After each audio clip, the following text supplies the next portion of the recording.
Hare Krishna everyone, this is Sunny here and I would like to welcome you all on my YouTube channel. So आज मैं आपको ले चलता हूँ त्र्यंबकेश्वर। तो मैं जिस जगह पे रहता हूँ वहाँ से त्र्यंबकेश्वर मंदिर 185 किलोमीटर की दूरी पे है, जिसके लिए मुझे बाइक से 4.25 घंटे लगने वाले हैं। आज मैं अकेला ट्रैवल कर रहा हूँ, तो मैंने सोचा क्यों ना मैं बाइक पे ही चला जाऊँ। तो इसीलिए मेरे आज का सफ़र का हमसफ़र है मेरी बाइक। तो हमेशा की तरह मैंने आज की यात्रा की शुरुआत भगवान के नाम से शुरू की। फिलहाल सर्दियों का मौसम है और सर्दियों में बाइक राइड करना थोड़ा डिफ़िकल्ट ही होता है, लेकिन मैंने सर्दी से बचने के लिए सारी ज़रूरी चीज़ें पहन रखी थी। फिर भी उसका थोड़ा बहुत असर आपको मेरी आवाज़ पे पता ही चल रहा होगा।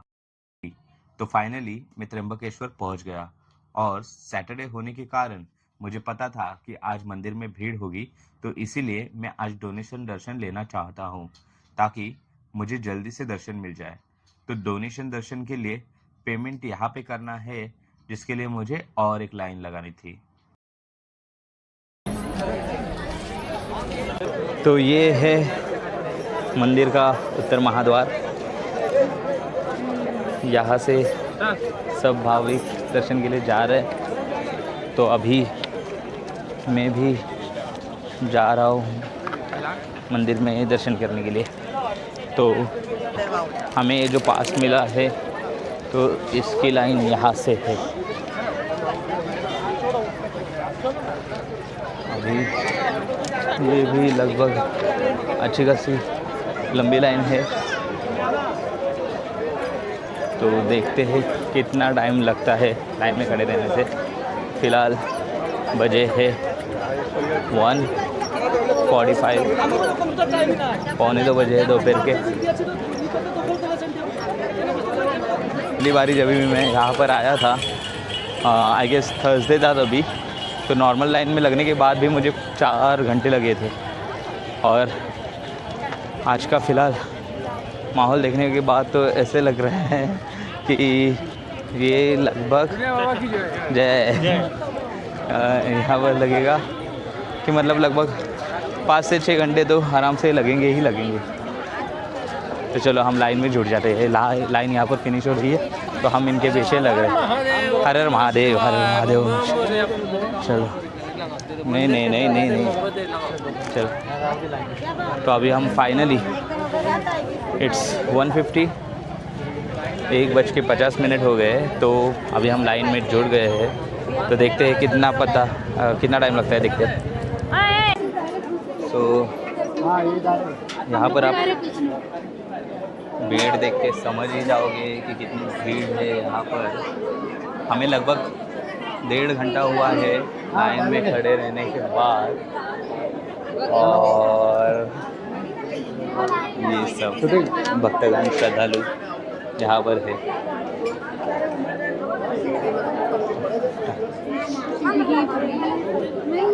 क्या करें, वहीं जाके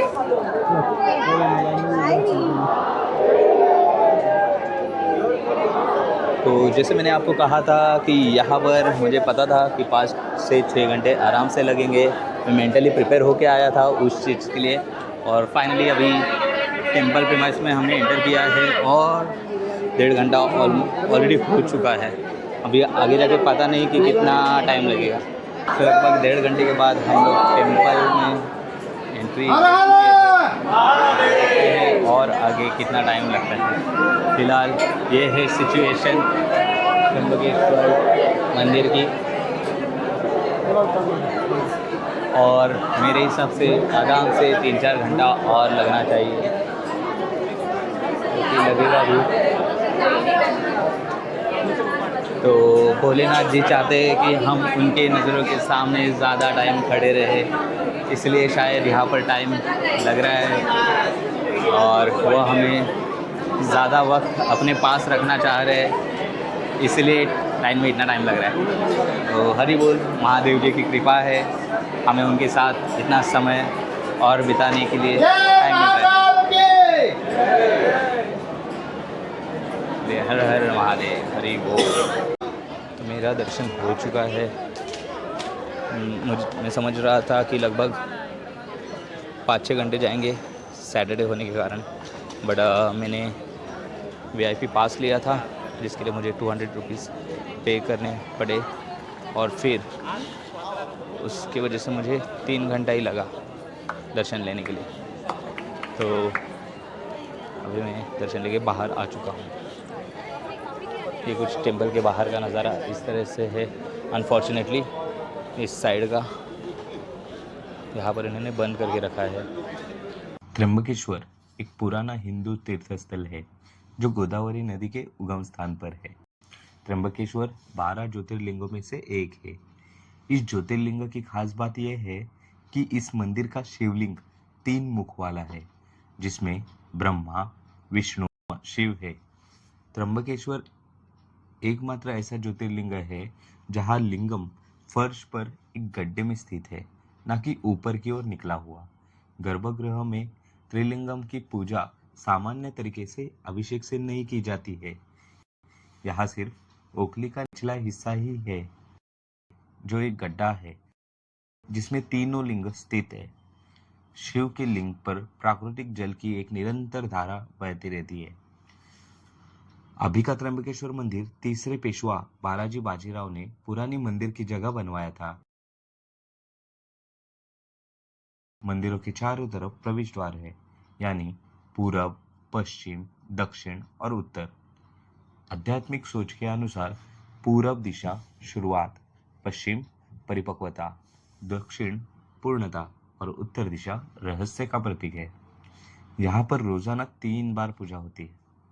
मंदिर परिसर में कुशावर कुंड है और इसके बारे में पुराणों में कथा आती है। ब्रह्मा ने सत्यलोक में भगवान त्रिविक्रम की पूजा की, उसी पवित्र गंगा जल से की जो उनके कमल चरणों से निकला था। वह चाहते थे कि गंगा नदी भौतिक जगत में आए और महादेव उसे अपने सिर पर धारण करे ताकि वह बह सके। ब्रह्मा का वरदान पूरा हुआ। हालांकि गंगा नदी को एक स्त्री के रूप में अपने पति शंकर के साथ देखकर पार्वती दुखी हुई। उन्होंने गंगा को अपने पति से दूर भगाने की योजना बनाई। योजना के तहत पार्वती और उनके बेटे गणेश पार्वती की सहेली जया के साथ गौतम के आश्रम में रहने आए। 24 साल तक अकाल पड़ा और लोग भूख से परेशान थे। हालांकि वर्षा के देवता वरुण ऋषि गौतम से प्रसन्न होकर गौतम के आश्रम में, जो तभी त्र्यंबकेश्वर में था, वहां रोज बारिश कराते थे। गौतम सुबह अपने आश्रम के आसपास के खेतों में चावल बोते थे, दोपहर में फसल काटते थे और उससे ऋषियों के एक बड़े समूह को खाना खिलाते थे, जिन्होंने अकाल के कारण उनके आश्रम में शरण ली थी। ऋषियों के समूह के आशीर्वाद से गौतम का पुण्य बढ़ गया। उनके बढ़ते पुण्य के कारण राजा इंद्र का पद हिल गया। इसलिए इंद्र ने बादलों को पूरे त्र्यंबकेश्वर में बारिश करने का आदेश दिया ताकि अकाल खत्म हो जाए और ऋषि वापस चले जाए और गौतम के बढ़ते पुण्य कमजोर हो जाए। हालांकि अकाल खत्म हो गया था।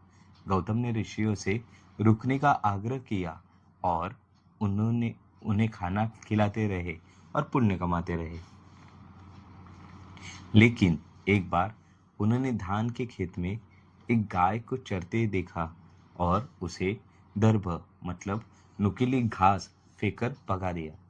दुबली पतली गाय इसमें मर गई। यह जया थी, पार्वती की सहेली, जिसने गाय का रूप लिया था। इस खबर से ऋषि काफी दुखी हुए और उन्होंने उनके आश्रम में दोपहर का भोजन करने से मना कर दिया।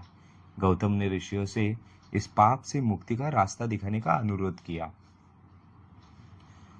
उन्हें भगवान शिव के पास जाने और उनसे गंगा को मुक्त करने का अनुरोध करने की सलाह दी गई और गंगा में स्नान करने से वे अपने पापों से मुक्त हो जाएंगे। फिर गौतम ने ब्रह्मगिरी की चोटी पर जाकर तपस्या की। भगवान शंकर उनकी पूजा से प्रसन्न हुए और उन्हें गंगा दी। लेकिन गंगा भगवान शिव से अलग होने को तैयार नहीं थी, जिससे शिव चिढ़ गए। उन्होंने ब्रह्मगिरी की चोटी पर तांडव नृत्य किया और वही अपनी जटाएं पटकी। इस काम से डरकर गंगा ब्रह्मगिरी पर प्रकट हुई। बाद में गंगा त्र्यंबक तीर्थ में प्रकट हुई।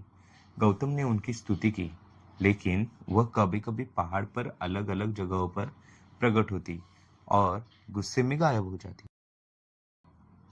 गौतम उनके पानी में स्नान नहीं कर पाए। फिर गंगा गंगाद्वार, वराह तीर्थ, राम लक्ष्मण तीर्थ, गंगा सागर तीर्थ में प्रकट हुई। फिर भी गौतम उनके पानी में स्नान नहीं कर पाए। तब गौतम ने नदी को जादुई घास से घेर लिया और उनसे एक वचन लिया। प्रवाह वही रुक गया और इस तरह उस तीर्थ का नाम कुशावर्त पड़ा। इसी कुशावर्त से गोदावरी नदी समुद्र तक बहती है। गौतम द्वारा गाय को मारने का पाप यही धुल गया और इसी तरह तब से इस कुंड में स्नान करने की प्रथा शुरू हुई। तो आप भी आपके दोस्त और परिवार के साथ यहाँ पे आइए और त्र्यंबकेश्वर जी का दर्शन लीजिए। कहते हैं महादेव सबकी मनोकामनाएं पूरी करते हैं, तो आप भी यहाँ पे आके महादेव जी से कुछ ऐसी चीज मांगिए जो आपके इस जीवन के बाद भी आपके साथ रहे। इस वीडियो को मैं यही समाप्त करता हूँ और आशा करता हूँ कि आपको ये वीडियो अच्छी लगी होगी। अगर आपको ये वीडियो अच्छी लगी है तो कमेंट में हर हर महादेव लिख के जाना और प्लीज़ लाइक करना इस वीडियो को और सब्सक्राइब करो मेरे चैनल को। हर हर महादेव।